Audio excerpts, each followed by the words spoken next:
Today I want to talk about 6 alternatives to getting another bachelor's or master's degree. And these are 6 other fun, useful, and oftentimes much cheaper things than getting another degree if you're planning to work in an unregulated field. But before I start, if you are someone who deeply cares about your career, if you are someone who wants to have a fulfilling career, who wants to be excited about your career instead of be filled with dread, then make sure that you subscribe to my channel and also click on all notifications to make sure that YouTube will notify you of each and every upload. In case you're thinking about going back to school and getting another degree, a bachelor's degree, master's degree, or anything, just stop for a second and really think about whether it's worth it and whether or not it's necessary. I know in some cases there is just no other way. If you are working in a regulated field or you are planning to change careers into a regulated field like medicine, law, and others, then oftentimes you don't really have a choice. The only thing that you have to do though is to make sure that you actually want to work in that field.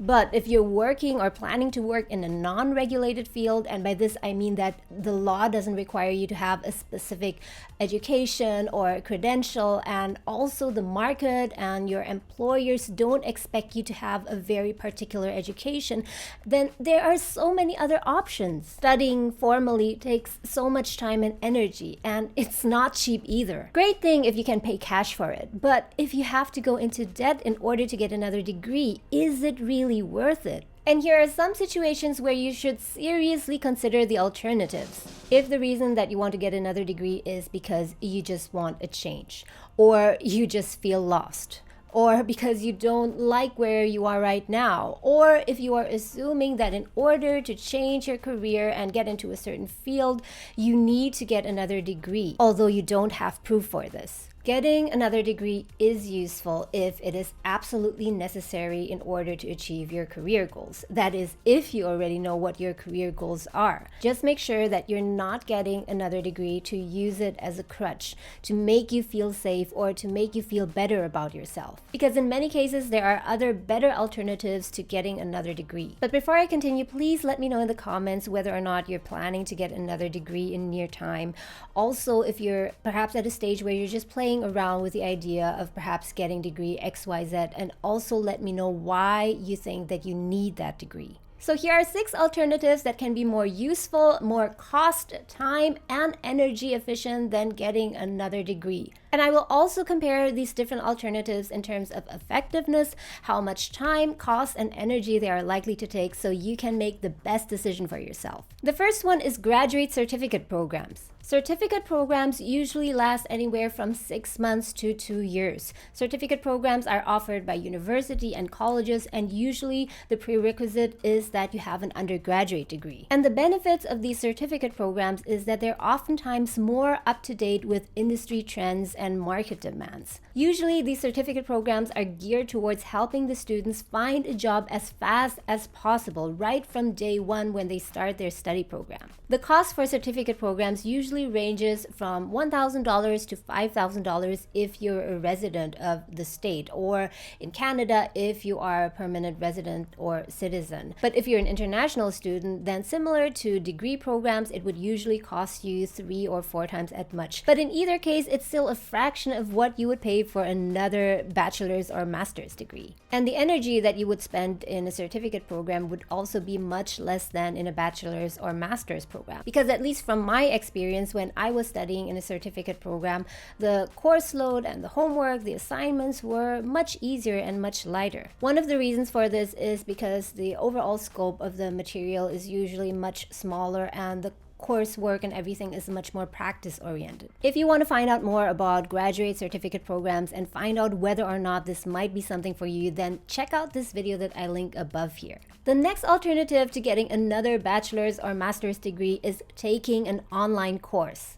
And a disclaimer up front, even though there are a lot of great useful courses out there, there is also a lot of really crappy stuff. So you really need to do your own due diligence. There are so many online learning platforms nowadays where you can learn almost everything. There's Kajabi, Skillshare, Coursera, Masterclass. Just Coursera alone has over 3,000 classes and many of them are free. And the great thing about these online courses is that oftentimes they're very specific. So if you already know exactly what kind of knowledge or skill it is that you need, you can go directly to that course and just take that single course instead of signing up for an entire 3-4 year long program. Let's look at this course for example. This course is offered on the Coursera platform. It's called Entrepreneurship by the University of Pennsylvania. I'm not going to go into the course content, but what's important here is that you can firstly set your own schedule. And you can also set your own deadlines. This means that it's very flexible in terms of time. You also have quite a lot of time to finish just this one single course. Here it says you can complete this course in 6 months with a total time commitment of only 2 hours per week. So you can even work full time while doing this. And there is no prior experience required to take this course. So if you happen to be someone who just wants to get some general knowledge about entrepreneurship, you do not have to go and study a full business program or get an MBA. Studying in an MBA or business program can have a lot of benefits, but the main question that you need to ask yourself is whether or not getting this particular education and getting this particular credential is actually what you need to achieve your career goals. And for that, of course, first of all, you need to identify what your career goals are. You need to be very clear on that, because if you are not, then you will be wasting time studying something that in the end it turns out will not be that useful after all. These kinds of courses are usually very narrow in scope. So if you compare it to a restaurant, it would be like ordering something a la carte, ordering exactly what you want to eat instead of paying for the whole buffet. And I think that this is a very wise way to spend your time and your energy, because you will only be paying and only spending your time and effort on those modules that you really need. And clearly the cost of taking just one course, one module here is much less than if you were to sign up for a whole MBA program, which can even get you into debt if you can't pay cash for it, which none of us can, right? The price of taking a course ranges anything from $0 to a few $1,000s, which is much cheaper than getting another bachelor's degree, which can easily cost you the price of a car every year and the price of a house for the whole program. The next few alternatives are a bit more adventurous, but definitely even more useful. Number 3 is internships. And okay, here you might say, but I'm already 28 or 35 or 45, 48. Fill in the blanks with whatever your age is right now. And whatever that age is, don't let it deter you from doing an internship. I know so many people who did an internship at a later age, and even I recently did an internship at a film production company. If you want to start working in a new field and start a new career, doing an internship is one of the best way to get your foot into the door, or just simply finding out whether or not you would actually enjoy working in that area, in that industry. Because number 1, you would actually learn more from an internship than you would learn in class or from textbooks. Number 2, because by doing an internship, you will get a very clear idea of what a day in the life of a fashion designer or a real estate agent, fill in the blanks, would be like. And number 3, after doing the internship, you'll actually have something concrete that you can put on your resume. And I believe that it is far more valuable if you can put on your resume that you did an internship with company XYZ, where you actually used a certain skill set, rather than just showing that you got another degree from some university. Cost-wise, it's pretty obvious that you do not have to pay anything for your internship. If you have to pay anything for your internship, then something fishy is going on.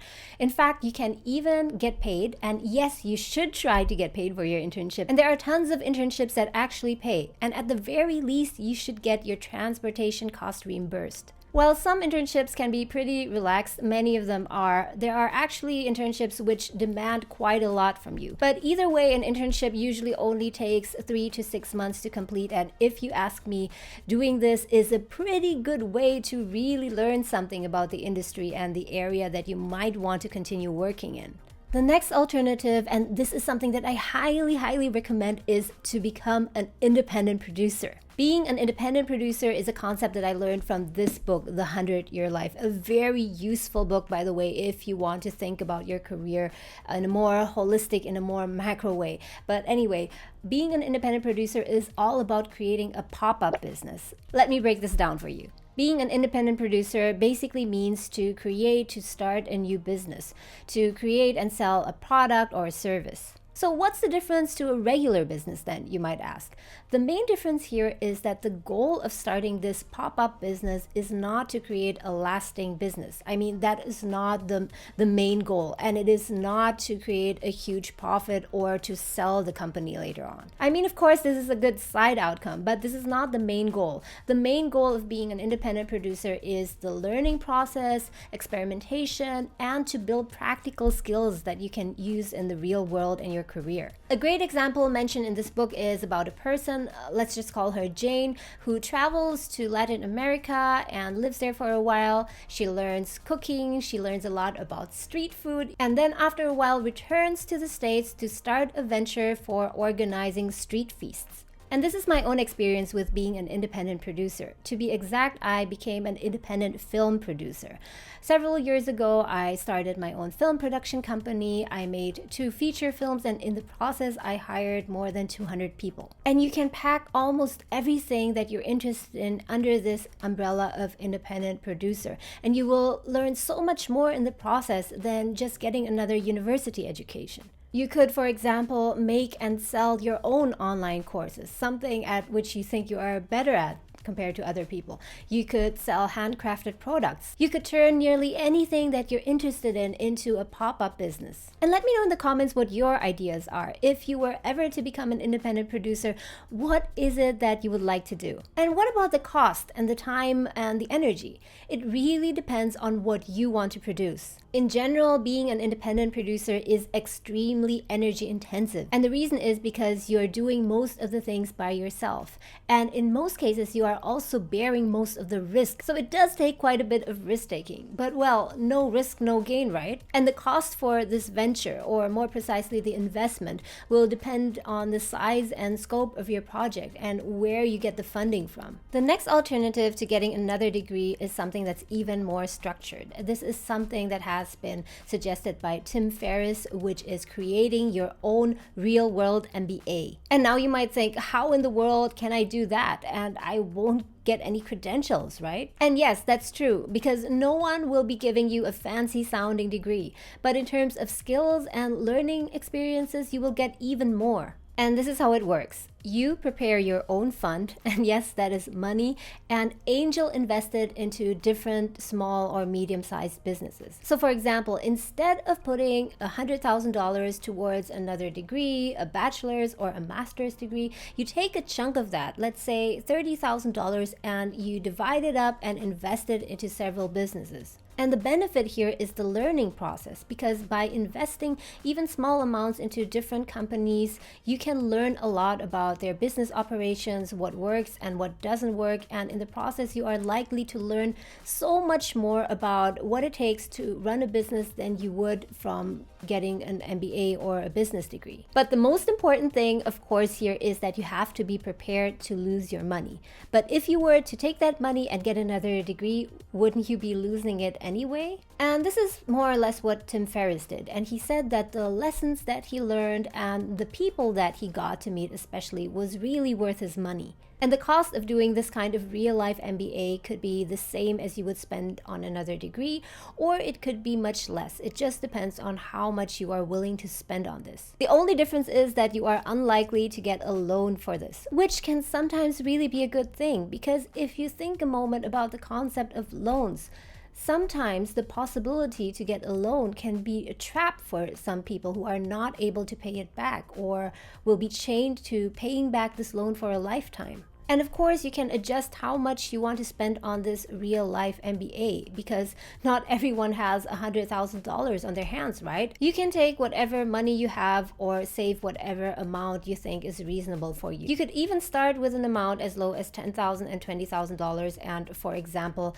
invest it into a friend's cafe or so. You just have to remember that here the main goal is not to get the money back, but the main goal is to learn something from the process. The best thing about this concept concept is that you can get insight into the business that you are investing in, and that you can learn a lot about the real life operations of a business instead of just learning it in class, in theory, from textbooks, based on simulation and countless study cases, which oftentimes have no real connection to reality. And lastly, yes, you can put that on your LinkedIn profile, and yes, it will look good if that's important for you. You can put investor of blah blah blah. The time and energy that you spend on this is, of course, totally up to you. But I would guess that it would be rather on the high side because you want to make it worth your money. The other upside is that doing your real life MBA is very flexible. You can even keep on working full-time while monitoring and learning about your investments. By the way, if you want to know more about this topic, then you can read the whole blog by Tim Ferriss, which I will put in the descriptions down below. Let's go on to the next alternative to getting another degree, which is my personal favorite, and that is number 6, doing mini retirements. Mini retirements is a concept where you distribute the time during which you retire across your entire life instead of batching your whole retirement towards the end of your life. So instead of waiting until you're 65 or 70 and then retire, you retire once every 1 year or every several years for a couple of months up to a year. And what the hell do you do during this time? You can fill this time with traveling, spending time with your family, and relaxing. Or you can use this time to learn something new. For example, go abroad to learn a new language or even learn to dance. You can work on a personal project or even spend some time volunteering. And here you might ask me, how can volunteering possibly be a substitute for getting another degree? And here my answer is, it always depends on what your career goals are. If your career goal requires, and by require I mean that it is an absolute necessity, if it requires you to get a certain degree and without that degree you cannot advance, you cannot progress in your career and not achieve your career goals, then of course there's no way around it. If on your path to becoming a financial analyst or climbing up that particular career ladder, you need to get an MBA or a particular business degree, then go ahead and get it. In that case, of course, you can't volunteer yourself into that career. But the thing is that some people, or many people, and let's just be brutally honest here, get another degree because they simply feel lost, they feel bored, they need some kind of change, or they don't know what they want to do with their lives. And by the way, let me know in the comments if you think this is you. And it's okay, because many people are going through this, and even I have been in this kind of situation myself several times, where I considered whether or not I should just go back to school and get another degree. And that thought has oftentimes been very tempting, because personally, I think that's a rather easy way out. You just sign up for something, everything is structured and laid out for you, and you just go into the program and simply do your best. And at the end of the 2 or 4 years, you finish the program and you get this wonderful certificate and prestigious title. And sometimes that can give you a false feeling that you are actually progressing, whereas there might have been 1,000 more things or so that you could have done instead that would have been much more useful for your career. Doing mini retirements is a very flexible concept. The amount of time and energy you spend on it, the cost you spend on it, totally depends on how you structure your mini retirements. And if planned very well, it can be a very efficient way to learn something new, learn real skills, learn something new about the world, and especially learn a ton of new things about yourself. The biggest benefit of doing a mini retirement is that you can use this time to actually connect with yourself, and really find out what it is that you want to do, what it is that you want to do in your career and in your life. By the way, check out this video up here if you want to know more about why you should consider mini retirements and how they work. In case you made it so far in this video, then please do take a moment and let me know in the comments down below which of these 6 alternatives you would personally consider doing instead of getting another degree, instead of getting another bachelor's or master's degree. I would really love to know. Hey, you're still there. In case you've been enjoying my content so far, and if you want to support this channel, you can do that by simply hitting the like button, or you can leave a comment down below, or you can even buy me a coffee through the link in the descriptions below. Thanks so much for watching, and I'll talk to you again next time.